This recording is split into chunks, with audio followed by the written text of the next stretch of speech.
حضرات محترم، آج میں نے آپ کے سامنے یہ مسئلہ واضح کرنا ہے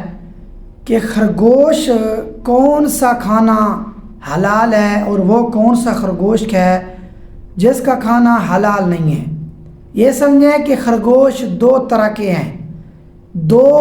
حالتیں ہیں خرگوش کی، کہ ایک حالت میں خرگوش کا کھانا جائز ہوتا ہے اور ایک حالت ایسی ہے کہ جس میں خرگوش کا کھانا جائز نہیں ہوتا۔ اب میں آپ کے سامنے اس مسئلے کی وضاحت کرتا ہوں کہ کون سی قسم ہے کہ جس کا کھانا جائز ہے اور کس کا کھانا جائز نہیں ہے۔ عمومی طور پر جو خرگوش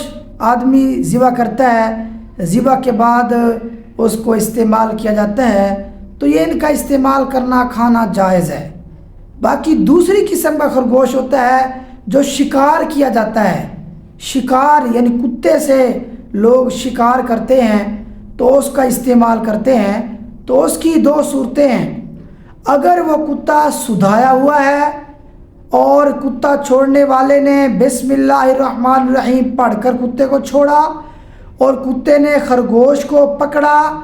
اور اس کو زخمی کیا اور اس میں سے اس نے کچھ نہیں کھایا اور وہ زخم کیا ہوا خرگوش مر گیا، اس صورت میں تو وہ خرگوش کھانا جائز ہے۔ ورنہ اگر یہ شرائط نہ پائی جائیں، یعنی وہ کتا سدھایا ہوا نہیں ہے یا سدھایا ہوا ہے تو لیکن اس کتے نے اس کے مکمل طور پر گلا دبایا جس کی وجہ سے خرگوش کو مار دیا، یا اس کو زخمی کیا، زخمی کرنے کے بعد تو کتے نے خود اس سے کھانا شروع کر دیا، تو ایسی صورتحال ہوگی تو اس خرگوش یعنی اس حالت میں خرگوش مر جاتا ہے، تو اس حالت میں اس خرگوش کا کھانا جائز نہیں ہوگا۔